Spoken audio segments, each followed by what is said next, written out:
En nombre de la carrera de danza de la Escuela de Artes Escénicas, pues es un gusto enorme tener estos dos invitados especiales, a Susana Tambuti, que nos visita desde Argentina, y a Lucho Moicay, que creo que la mayor parte de ustedes los conocen, ¿no?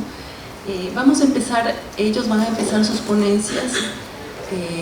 Voy a empezar presentando a Lucho Moicay. Lucho Moicay, como todos lo conocen, voy a leer una breve semblanza. Él es actor, coreógrafo, director escénico, docente y gestor cultural guayaquileño. Realizó sus estudios en la Escuela de Danza Contemporánea del Instituto Nacional de Bellas Artes y en el Centro Superior de Coreografía de México. Allí integró las agrupaciones de Barro Rojo, de Contradanza y Vámonos Recio. Fue bailarín, coreógrafo y maestro de la compañía Danza Una de la Universidad de Costa Rica y en el Ecuador del Frente de Danza Independiente de Quito. Es considerado como precursor de la danza contemporánea junto al colectivo de danza y teatro Sarao, que fundó en 1988 en Costa Rica. Ha obtenido varios reconocimientos, entre ellos el Premio Bellas Artes de Coreografía de Limba, Premio y Excelencia Coreográfica Casa de la Cultura de Quito, primer premio coreográfico en las jornadas de danza Mary Wickman, el Premio Quetzaltó en danza, medalla al mérito educativo y artístico, así como la condecoración Juan Romera al teatro, y ambas otorgadas por el Estado ecuatoriano. En la actualidad es director artístico de Sarao, es un colectivo que está cumpliendo 30 años de vida y coordina además el laboratorio Humor Sapiens. El título de la ponencia que nos va a exponer Lucho es Dolor y Verdad en el Movimiento. Esta ponencia pues son algunos apuntes que Lucho considera como el posible temor de la utilización de lo cómico y su valoración al hacerlo como una poética coreográfica. Son reflexiones a partir de su búsqueda, de su experiencia personal y su experiencia colectiva con el grupo Sarao. Diciendo esto, le dejo las palabras a Lucho.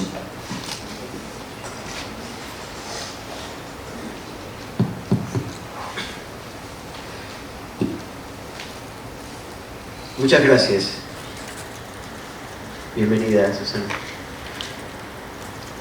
En el invierno de 1327, siglo XIV, para ser más precisos, bajo el papado de Juan XXII, su propósito, investigar allí una serie de horribles asesinatos de monjes. En esta abadía había de darse un importante cónclave entre los delegados del Papa y el emperador para discutir sobre la supuesta herejía de una rama de franciscanos desleales, los llamados espirituales, que renunciaban a los excesos materiales para seguir el ejemplo de la pobreza de Cristo como modo de vida, herejes. Este congreso se ve amenazado por los asesinatos del monasterio y que aparentemente advierten algo que ya estaba anunciado por un pasaje del Apocalipsis. La abadía era famosa por contener una impresionante biblioteca resguardada con las más estrictas normas de acceso. Fray Guillermo y su ayudante Azzo, intentando resolver los crímenes, evaden las normas de seguridad del monasterio y llegan a descubrir que las muertes giran alrededor de la existencia de un libro que se creía perdido y que ha sido intencionalmente allí escondido. Un libro que contenía los elementos suficientes que podían hacer temblar los cimientos de la Iglesia Católica. Ni más ni menos que el segundo tratado de la poética de Aristóteles, que habla sobre la comedia y la poesía. Como sabemos, de la poética de Aristóteles ha llegado hasta nuestros días solo el libro correspondiente a la tragedia y a la epopeya. Se supone, por menciones en este mismo libro, el de la tragedia y la epopeya, la existencia de ese otro destinado al estudio de lo cómico, que de haber existido, sigue perdido. En el monasterio, todos los que han tenido contacto con aquel libro mueren misteriosamente, y es por eso que el abad Jorge de Burgos, custodio de la biblioteca, cree que ese libro no debe hacerse público, porque para el monje medieval no tomar en serio resulta imperdonable. Muchos de ustedes ya habrán caído en cuenta que a lo que me he referido desde el inicio es el argumento de una novela de misterio llamada El nombre de la rosa, de Umberto Eco. Una obra literaria que, más allá de su irremediable corte detectivesco, saturado a mi parecer por la película que se realizó posteriormente, pero bueno, eso es materia de otro costal, basa su contexto histórico en la Edad Media. La Edad Media. Periodo histórico en el que el propio Umberto Eco, en sus apostillas al nombre de Rosa, dice: todos los problemas de la Europa moderna, tal como hoy los sentimos, se forman en la Edad Media, desde la democracia comunal hasta la economía bancaria, desde las monarquías nacionales hasta las ciudades, de las nuevas tecnologías hasta las rebeliones de los pobres. La Edad Media es nuestra infancia. Lo dice un europeo. Pero me pregunto, por efectos reflexivos en este momento, ¿hasta dónde y de cuántas maneras nosotros los americanos, herencia y proyección irremediable de una Europa que marcó nuestras historias, geografías y formas de vida en diferentes etapas, no seguimos manteniendo inconscientemente residuos de los días más oscuros de esa edad antigua que forjó al pasar de los tiempos prejuicios inducidos por una iglesia que dictaba cuáles eran los caminos que había que seguir para alcanzar el cielo o el infierno? Lo creamos o no, se dice que la risa fue penada y castigada por mucho tiempo en la Iglesia Católica, porque era considerado algo sumamente corporal, al tiempo que el propio cuerpo era considerado como un instrumento del mal. En la Edad Media, la risa se oponía a las ideas rígidas que esparcía la Iglesia oficial. Por ello, sin embargo, es que la comedia popular y quienes la ejercían, sobre todo los juglares de la calle, hallaban en ello un mundo infinito de formas y manifestaciones de la risa que se oponían a la cultura oficial, al tono serio, religioso y feudal de esa época. Permítanme ahora cambiar de tiempo, rápidamente, venirme hasta el siglo XX. Tiempos en donde muchos de nosotros, los viejos coreógrafos, descubríamos y transitábamos los incipientes caminos de la danza contemporánea en nuestros países latinoamericanos. Y esto es una anécdota personal. Dijo el poeta: permítame hablar de mí mismo porque soy el primer ser humano que... Al terminar la función, un maestro de la universidad, sociólogo, amante de las artes, asiduo a las funciones de danza, espectador acucioso, se acercó y nos hizo la siguiente pregunta: ¿por qué los bailarines de danza contemporánea sufren tanto en el escenario? Nos indignó al principio, porque era como que alguien no respetara nuestro sufrimiento sobre el escenario. Revisado luego entre los compañeros los temas de las coreografías del concierto, confirmamos que casi todos apuntaban a motivaciones de sus autores, muy válidas por cierto, en las que se anteponían una técnica depurada, sí, pero con enfoques tremendistas que hablaban de soledades, conflictos, temores, angustias existenciales, y que desembocaban obviamente en un lenguaje corporal similar, con hartos códigos crudos, tremendistas, dolorosos también, por decirlo menos. Decididos y motivados por esa inquietud, armados apenas de nuestros cuerpos y con un estado de conciencia aliviado, sencillo, lúdico, comenzamos a improvisar y experimentar, entre tantos, un tema, recuerdo, sumamente manoseado: la relación de pareja en una época donde la caja boba televisiva era parte del triángulo amoroso. El planteamiento tenía ya no la consigna de amarnos hasta que la muerte nos separe, sino amarnos hasta que el televisor nos separe. El sesgo cómico de la obra generó curiosidad entre los espectadores en la noche de estreno, en el Teatro Nacional de San José, Costa Rica, Y no eclipsó la propuesta de los movimientos, no eclipsó tampoco el final, que era bastante poético. Los cuerpos semidesnudos de los bailarines terminaban bañados bajo el agua, limpiándose, bautizándose nuevamente, renaciendo. Lo humorístico determinaba y subrayaba lo contrario, el lado dramático del tema, de la obra en sí. La danza tenía como nombre Minuit, o el dragón ya no vive aquí nunca más. En ese día, como dato adjunto, les comento, nació Sarao, bautizado con este nombre, que significa fiesta, reunión de amigos que bailan y cantan. Era el año 1988. A partir de entonces, nuestra propuesta creativa nos llevó a optar que uno de los pilares de nuestra búsqueda estética podía muy bien alimentarse de lo cómico, del humor, para poder encarar los problemas más serios y ásperos de la vida. Y que en ese propósito había que quitarse de una vez por todas, el velo prejuicioso de creer que lo cómico vuelve un tema de segundo orden, cuando no lo minimiza, lo vulgariza o lo avergüenza. Metafóricamente hablando, había que quitarse el hábito del monje medieval para poder reírnos de nuestros cuerpos, de nosotros mismos, de nuestros cuerpos desnudos, contrahechos, retraídos, deformes, pero cuerpos al fin de todo. La mayoría de los teóricos del humor coinciden en que el ejercicio del humor es cosa seria, lo dijo Aristóteles. Mejor es de risas que de lágrimas de escribir, porque reír es lo propio del hombre. Desde tiempos antiguos el hombre y la mujer tuvieron necesidad de reír.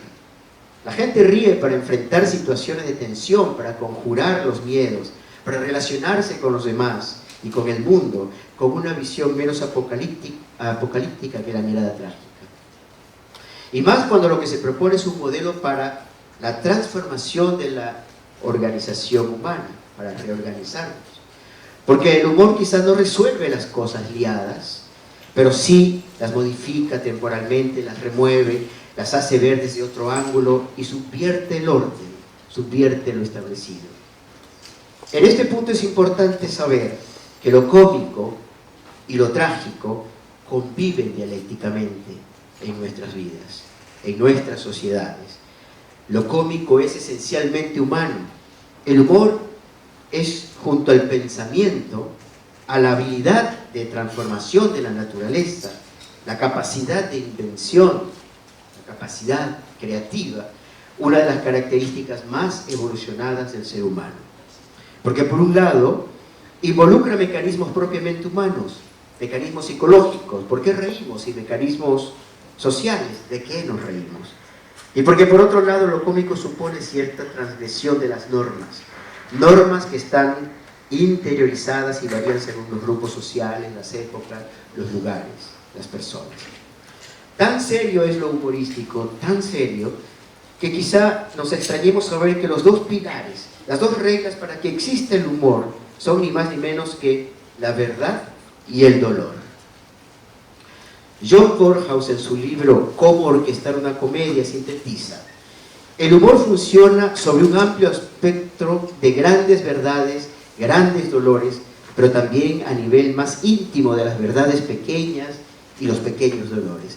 El truco está en estar seguro de que el público tenga los mismos puntos de referencia que uno mismo. Baste decir que cualquier experiencia humana, independientemente de lo importante o banal que sea, puede volverse graciosa si su verdad y su dolor son identificables para el público. Pues bien, quiero decirles, queridos compañeros, queridos alumnos, que podemos permanecer bailando las verdades dolorosas, pero ¿no creen que vale la pena probar de vez en cuando, darles un sesgo, una visión divertida que nos permita mover la percepción del espectador de una manera diferente, más aliviada, descomplicada, lúdica? Hacer un pacto escénico, quizá, que nos lleve a coincidir a ambas partes, a precisar con gran placer para el cuerpo y el alma que la tragedia de ayer muy bien puede ser la comedia de hoy, y que puede ser ritualizada con uno o varios cuerpos en movimiento sobre el escenario. Sí, nos consta El teatro, la ópera, el ballet, las danzas de divertimento siempre han dado cuenta del ingrediente cómico cuando se baila. Pero para llegar a nuevos contenidos y formatos de danza cómica, haciendo eco de lo que dice Inés Ibarra, Argentina, más allá de la acepción de la comedia como género, podemos buscarla como categoría estética en una práctica de movimiento. ¿Cómo? Poniendo en juego sus propias reglas que permitan a lo cómico funcionar como filtro, corte, encuadre, contrapunto en la trama. A los mismos personajes, sus relaciones, conflictos y situaciones. Y añado yo, por otro lado, jugando con los signos externos que complementan al cuerpo en movimiento, la música, los vestuarios, la maquinaria luminotécnica, etc. Y en este momento quiero pedirle su atención para ejemplificar todo lo que he dicho gráficamente, lo que acabo a través de un video, y la gran verdad de que todos vamos para allá. Se subtitula Cuadros vivos de una exposición kitsch, ya que dentro de la búsqueda de una particular categoría estética pretendimos una estructura de momentos en forma de crónica que daban fe de una noche de velorio, con las viejas costumbres y hábitos de personajes que forman parte de la identidad local. Algo que hipotéticamente planteamos como el kitsch guayaquileño criollo existe. No sabemos a ciencia cierta si el segundo libro de la poética de Aristóteles, que hace referencia a lo cómico, está realmente desaparecido. No sabemos si existió y si su desaparición no fue producto de un acto prohibitivo intencionado. Pero hasta cierto punto sería mejor desear que no exista, que no aparezca, porque nos pondría en el maravilloso reto de inventarlo nosotros, arriesgándonos a nuevas formas y poéticas de producción coreográfica. Insisto, no digo que debemos alejarnos de los terribles males y conflictos que surgen en nuestras sociedades y existencias. Hay que mirarlos de frente, tomarlos por los cuernos, pero quizás haciéndole un guiño, una mueca, una plantada con todo el cuerpo que nos permita junto al espectador, no perdemos nada, abrir, alertar su percepción con esa maravillosa llave maestra que es el humor, para poder reflexionar seriamente la vida. Y para concluir lo hago con un pensamiento de Manuel Gila, de su tratado La risa en la Edad Media. A pesar de sus relegamientos históricos, sociales o personales, la risa, el buen humor, lo cómico, siguen jugando un papel de gran importancia en la vida social. La verdadera risa ambivalente y universal no excluye lo serio, sino que lo purifica y lo completa.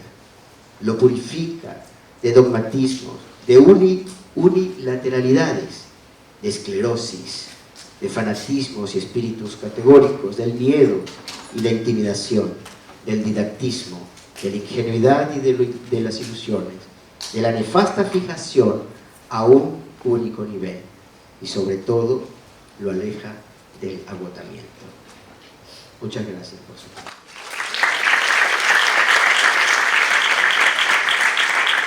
Gracias, Lucho.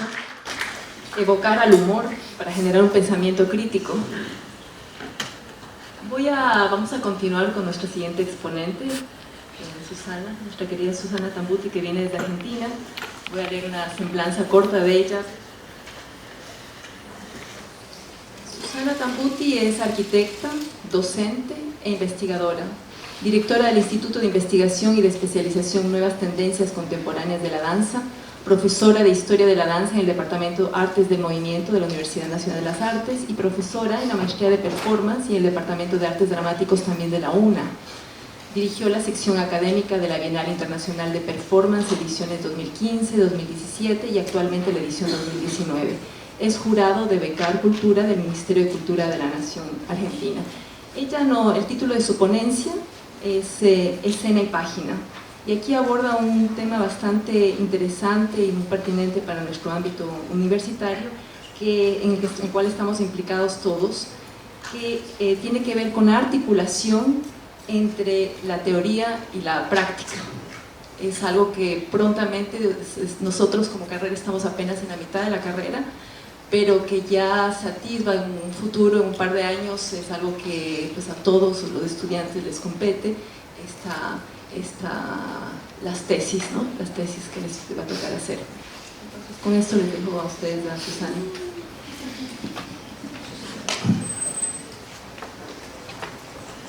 Gracias. Bueno, muchas gracias por estar acá. Agradezco a la Universidad Nacional de las Artes, al Instituto Latinoamericano de Investigación en Artes, a los invitados. Siempre es un placer venir a Ecuador. Te agradezco tu ponencia. Me da ganas de hablar de otra cosa. Pero bueno, sí, porque, breve paréntesis, el tema este de la risa y lo que abordaste, por lo pronto me encantó que empezaste con una investigación, que es la investigación de un crimen. Aparte, Humberto Eco escribió otro texto que se llama Cómo hacer una tesis, o sea que de pronto nos estamos enganchando de alguna manera la investigación de un crimen, con lo cual ya ponemos en problemas la palabra investigación, ¿no? Que significa tantas cosas. Esto por un lado. Por otro lado, esto no estaba previsto, lo estoy improvisando. El tema este de hablar de lo cómico, la risa, me trae también otro pensamiento, que es que en Buenos Aires específicamente, conozco muchísimo de la escena de danza porteña, muchos de los coreógrafos trabajan con el humor, muchos, cosa que me llamó siempre la atención.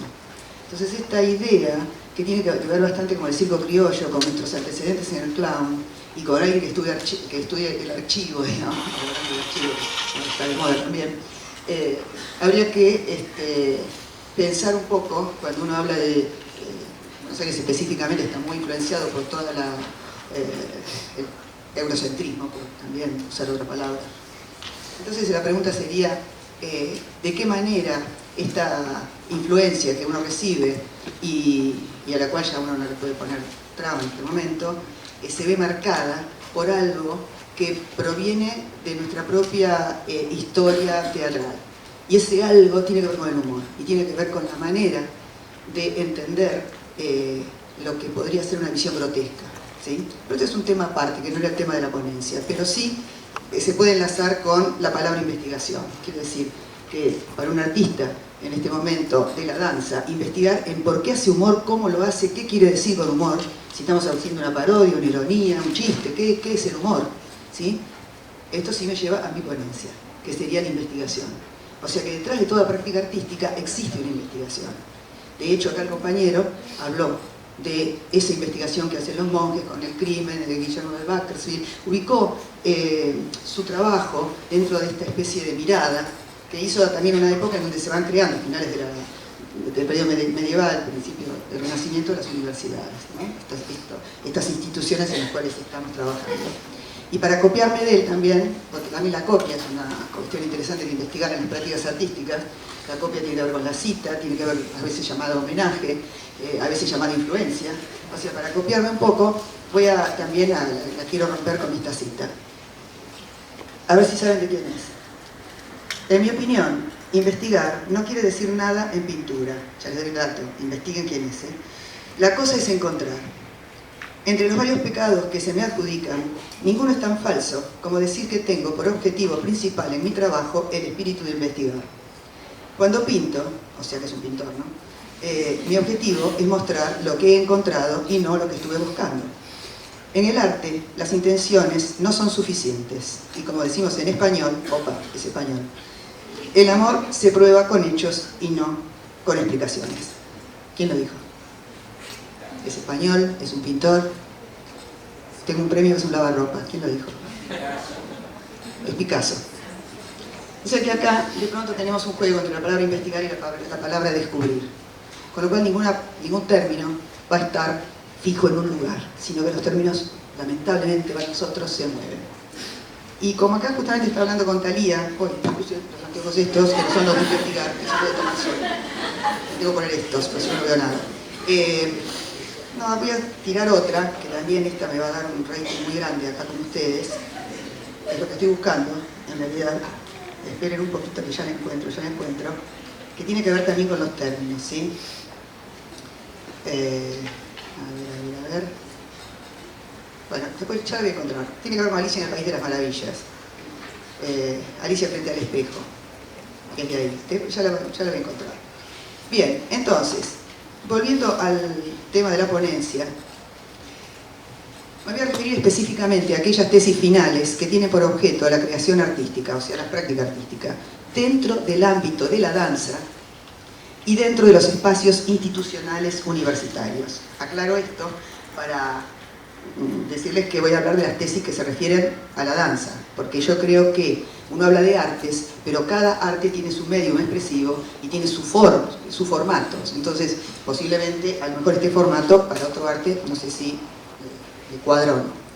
La pedagogía, les aclaro también, no es mi área teórica, no soy una docente formada en ciencias de la educación, pero tengo bastante experiencia como jurado de tesis, como directora de tesis, y además dirijo el Instituto de Investigación del Departamento de Artes del Movimiento. Y lo que he visto en toda esta experiencia, observé la necesidad de repensar criterios para orientar y evaluar aquellos trabajos finales en los que él o la estudiante es autor o autora de dos textos.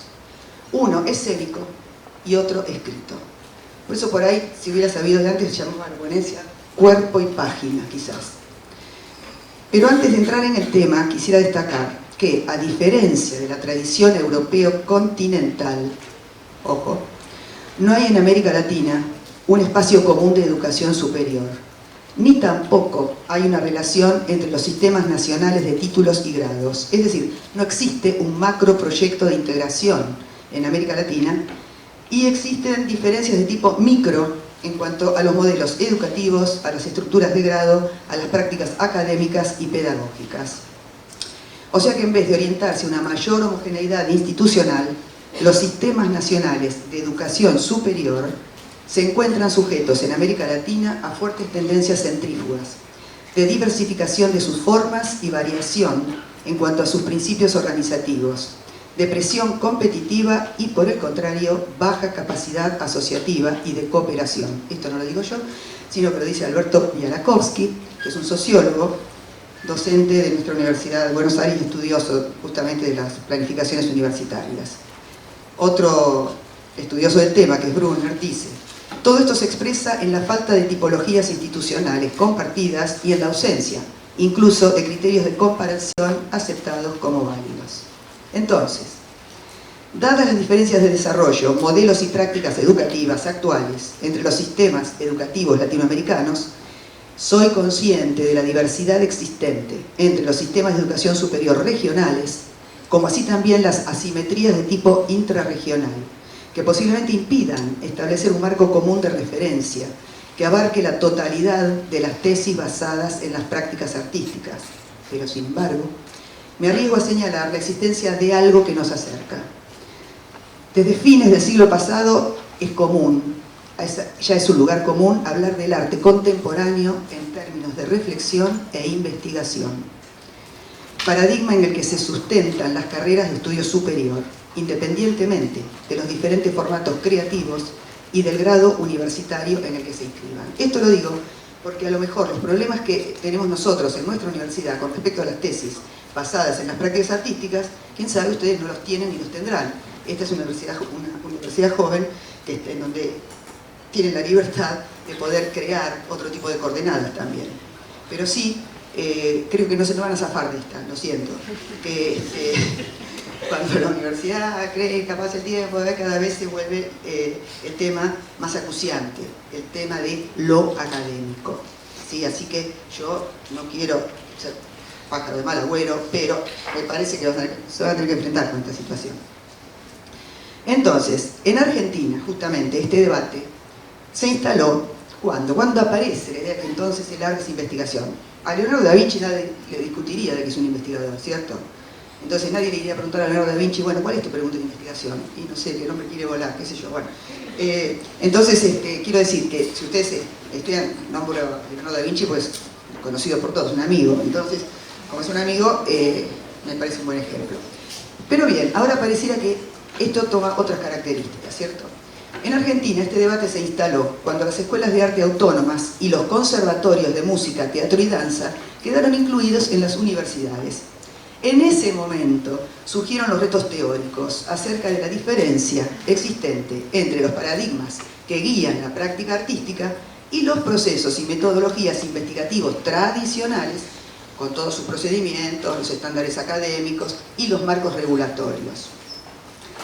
La investigación artística, en principio, no sería similar a aquella que de una manera u otra se basa en la observación de un fenómeno y mediante la aplicación de una serie de mecanismos de control y fiabilidad, trata de que sus resultados puedan ser reproducibles, verificables y aplicables. Ya utilicé palabras que tienen que ver con la investigación académica tradicional, ¿sí? Uno de los ejes del problema está originado por la corriente dualista que ha marcado el pensamiento occidental y aceptó como necesaria la separación entre el sujeto que observa e investiga y el objeto observado y sobre el que se investiga. Y acá, entonces, la danza se ven problemas, porque no existe esa separación. Vamos a empezar por ahí. La ciencia moderna, desde su surgimiento, postuló como rasgo distintivo la objetividad, aunque después de varios siglos de dominio absoluto de este modelo de racionalidad, la visión objetivista fue impugnada y cuestionada. Pero, vamos a hacer un acto así de confesión total, que no salga de nosotros 40 o 50, no sé cuántos somos, no lo divulguen. Pero, ¿qué pasa en la realidad? Por lo menos en la realidad nuestra. En la realidad nuestra pasa que el estudiante va a hacer una tesis, siempre estamos hablando de tesis que están basadas en prácticas escénicas, ¿sí? Y elige un director. Entonces, ¿qué hace? Elige un director que lo guíe en la práctica escénica. Y después agarra al codirector y elige a alguien que lo guíe en el escrito teórico. El hermoso Vizconde dividido. Entonces, hablamos de la no separación de teoría y práctica, ¿y qué hacemos? Estamos haciendo una exacta separación de teoría y práctica. Y de esto el estudiante no es responsable. Acá me gané a todos los estudiantes que están acá. Escuchen bien, los tengo ya de mi lado. No es responsable porque acá tenemos una Santísima Trinidad actuando. La Santísima Trinidad es el Padre, el Hijo y el Espíritu Santo, ¿cierto? De alguna manera el Hijo es el estudiante, el Hijo, hija, ya ahora, el idioma inclusivo. El estudiante es el Hijo, ¿sí? Lo mismo Padre, Padre, Madre, ¿sí? Padre, Madre sería el director. Y el Espíritu Santo, el ojo que todo lo ve, ¿quién es? El jurado, los que van a evaluar. Entonces ahí tenemos una triangulación interesante. Y es esa triangulación la que hay que observar. Entonces, si vamos a pensar en prácticas, en tesis guiadas por la práctica, es esa triangulación la que tiene que actuar. Y no después dejarle toda la responsabilidad, por ejemplo, al estudiante y ver cómo hace para, milagrosamente, escribir. Ahora, espero tener tiempo porque esta no es cuestión de resolver problemas, sino de pensar alguna solución. Bien. Como es sabido, gran parte de la práctica artística está alejada de la idea de esta palabra, que es investigación, por el tema de las metodologías, ¿sí? Voy a citar ahora a Bordorf, que es un estudioso de este tema, que dice: aunque la investigación pueda llevarse a cabo en estrecha relación con la práctica artística, no son cosas idénticas. La tarea es crear un punto intermedio entre las disciplinas artísticas, en las que la investigación habitualmente procede de manera informal, y la investigación entendida como una disciplina. Para decirlo de otra manera, trataremos de conferir cierta disciplina a lo informal.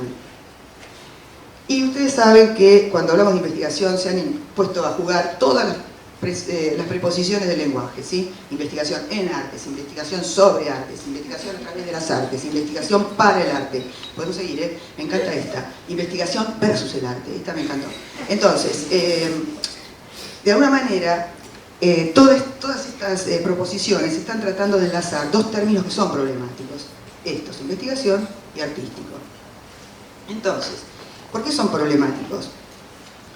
De hecho, este investigador, Bordorf, prefiere el término investigación guiada por la práctica. Es el término que él elige.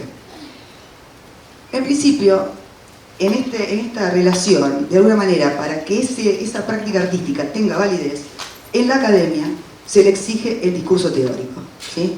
O sea, tiene que ir acompañado por una especie de suplemento, que es donde ahí el codirector empieza a actuar, ¿no? El suplemento que intenta dar cuenta de la práctica.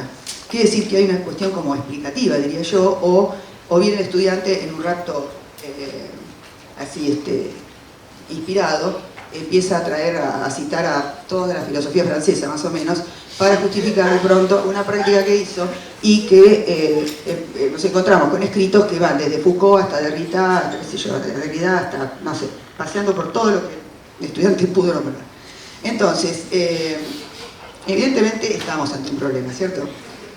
Y el problema, vamos a ir más al fondo del problema, el problema es el traslado al lenguaje de algo que se origina más allá del lenguaje. O sea que, hablando en términos de danza, sería el traslado de una experiencia corporal kinestésica a la prosa. El conflicto planteado por este pasaje no se da solo en las tesis. Pensemos, hablamos de danza y tenemos la práctica, pensemos en los críticos, ¿sí? Hablo de los críticos de los diarios. Cuando van a escribir sobre danza, o bien toman esta idea interpretativa, se ponen a interpretar lo que vieron, o tratan de hacer lo que pueden. Bueno, el problema es que, claro, en los escritos sobre danza, uno puede decir, bueno, toma el punto de vista como crítico de diario, no hablo de una revistas especializadas, ¿sí? Podemos hablar de una descripción, podemos hablar de una crítica contextualista, o sea, el crítico empieza a contextualizar eso que vio, porque se ubica, no sé, por ejemplo, lo que vimos del Contact, en esto que hicieron ayer, de esta performance sobre Site Specific, ¿sí? Entonces, contextualizarlo sería, bueno, este lenguaje viene de los años 70, de la época de Steve Paxton, etcétera, etcétera. O bien entra en una cuestión psicologista. El creador, no sé, se le murió el padre en un accidente y entonces esta obra muestra cómo el sufrimiento. La otra posibilidad sí es la evaluativa. Me gusta, no me gusta, etcétera. De todo esto que nombré, lo más complicado es lo primero, la crítica descriptiva. Porque ¿cómo hacer para trasladar al lenguaje algo que se origina más allá del lenguaje? Entonces estamos ante un problema ontológico. Esto quiere decir, el problema ontológico significa que estamos ante la naturaleza de un objeto. Este objeto, que llamamos escena, es un objeto que no tiene una distancia entre cuerpo y objeto. O sea, el cuerpo es el objeto, esa práctica artística, el observador está metido dentro de eso. Entonces, empezamos por este primer problema. Y el otro problema es el de traslado del lenguaje. Cuando hablo de traslado de lenguajes es un tema bastante denso. ¿Por qué? Porque esto ya se habló cuando se empezó con la idea de la performance art en los años 70, que muchos autores se niegan a escribir, se negaban a escribir sobre el performance art, a no ser que sea una escritura performativa. Entonces empezamos a hablar de qué tipo de escritura habría que hacer. Entonces, bueno, este es otro tema que no tengo tiempo ahora de desarrollarlo, simplemente los voy a dejar con los problemas y después me voy a ir. Entonces, la discusión es compleja, ¿sí? Porque estamos hablando de algo que se origina más allá del lenguaje, qué tipo de lenguaje escrito habría que usar. Y después entramos en otro tipo de problema, que sería el epistemológico. El ontológico es la naturaleza del objeto. El epistemológico, y acá habla con la compañera Talía, sobre conocimiento, esta palabra, ¿sí? ¿Qué tipo de conocimiento? Porque estamos hablando de una investigación. Se supone que estamos en una academia, en la universidad. Se supone que algún conocimiento tenemos que aportar a esto que estamos haciendo. Entonces, ¿qué tipo de conocimiento es este? Bueno, ya se dijo ayer y se habla del famoso conocimiento sensible, ¿sí? De cómo llegar a algo que es muy difícil de pasarlo al plano conceptual. Pero ahora vamos a ver si podemos aportar alguna luz al tema. Entonces, la investigación en las escuelas de danza y teatro, esto es de Borno, ¿sí? La investigación en las escuelas de danza y teatro, conservatorios, academias de arte y otras escuelas profesionales de las artes es de diferente naturaleza, acá está lo ontológico, es de diferente naturaleza a la que generalmente tiene lugar en el mundo académico, dentro de las universidades y de los institutos de investigación. ¿En qué consiste esta diferencia? Esto es un tema precisamente de muchas controversias, y tanto las opiniones como los motivos son sumamente divergentes. En el debate sobre la investigación en las artes hay desacuerdo sobre si o en qué medida los resultados artísticos de la investigación deben ser enmarcados discursivamente. Es decir, deben, sí o sí, digamos, ir acompañados por una contextualización, por un marco teórico, por una interpretación, por una reconstrucción o documentación del proceso de investigación. Este es uno de los temas de demarcación en este debate fundacional. Mi posición, la de Bordov y la mía, es que este encuadre discursivo es necesario. Renunciar a tal encuadre implica una salida de la academia. Dicho esto, ahora sí, ¿qué tipo de discurso?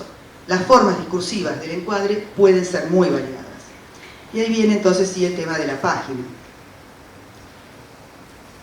Aunque todos estos debates se han tratado extensamente, todavía no hay no hay una aplicación práctica real que permita establecer nuevas coordenadas para la construcción de un espacio propio en el ámbito educativo. Entonces, esto que yo llamo escena y página, el título de ponencia, que pareciera necesitar un discurso teórico, al que estoy llamando página, el tema es esta página, cómo funciona.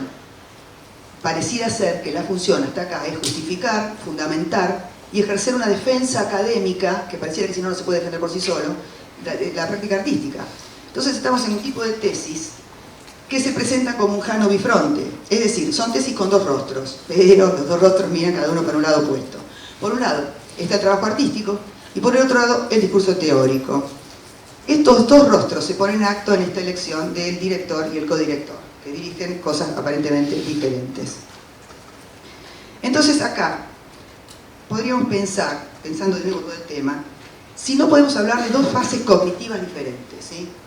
O sea, está la producción, la práctica artística, y está el proceso que hace el artista para llegar a esa práctica artística. Proceso y práctica están en diálogo.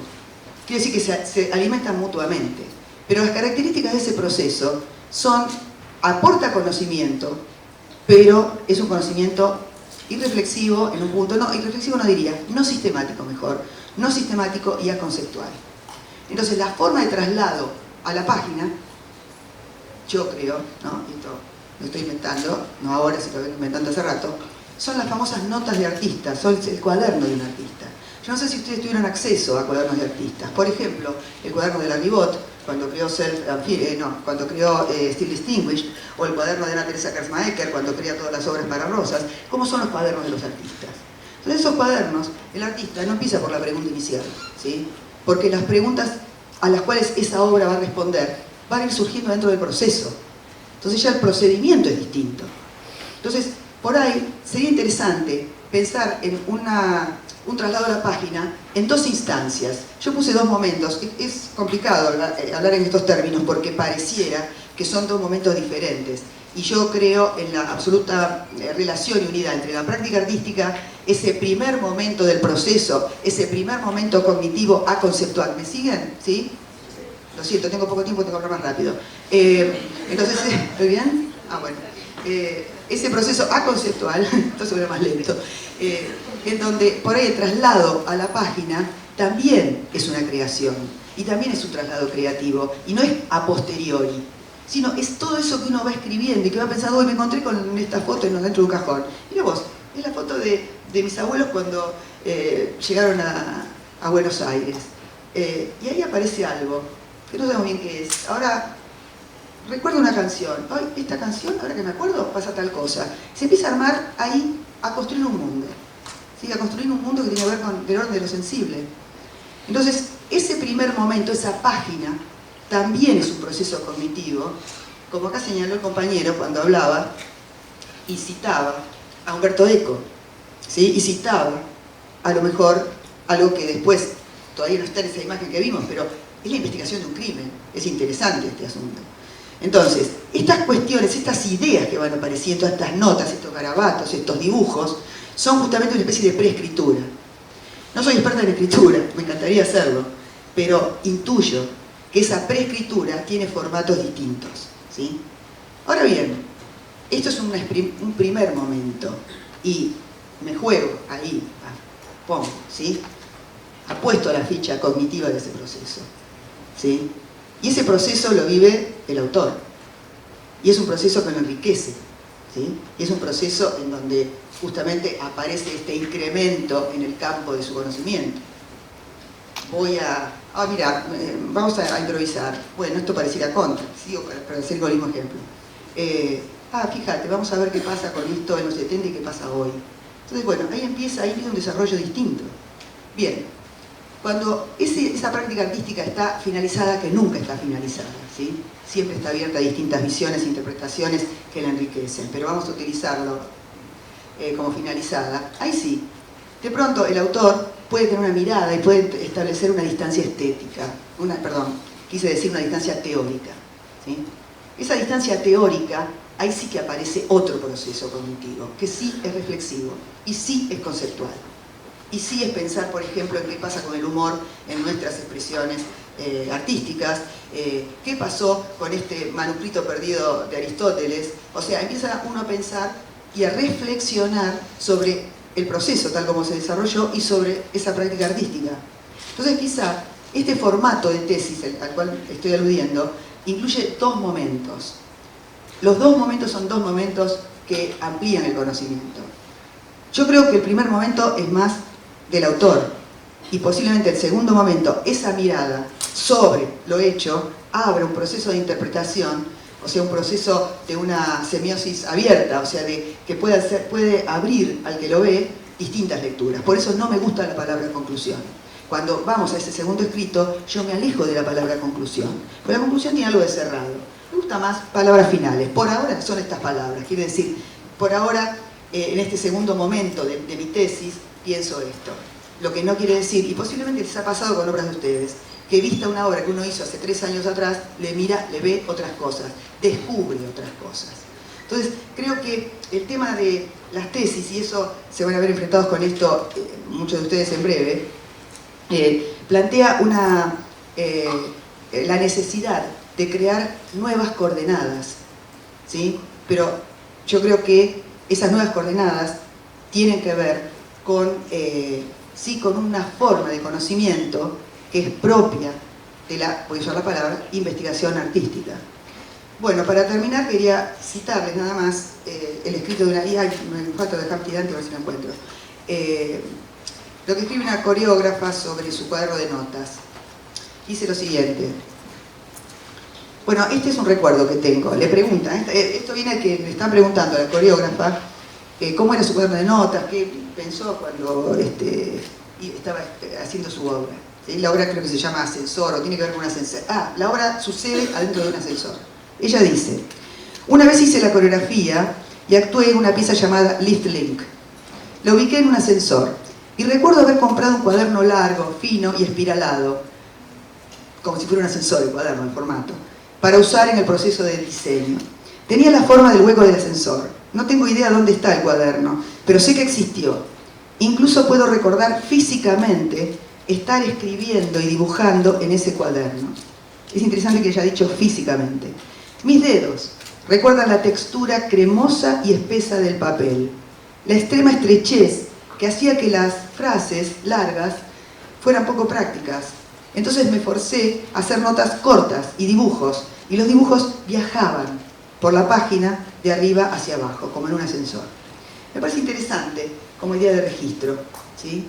O sea, ella seguía hablando del cuaderno, pero es un registro, al decir esto, que además tiene un valor táctil. Es interesante cuando habla de la textura del cuaderno. Entonces se está hablando del cuaderno de notas en términos además sensibles, ¿sí? Y en términos que el cuaderno de notas era como una especie de reflejo de esa práctica artística que sucedía en un ascensor. Bueno, quiero dejar tiempo para preguntas. Por ahora termino acá, ¿sí? Bueno, muchas gracias.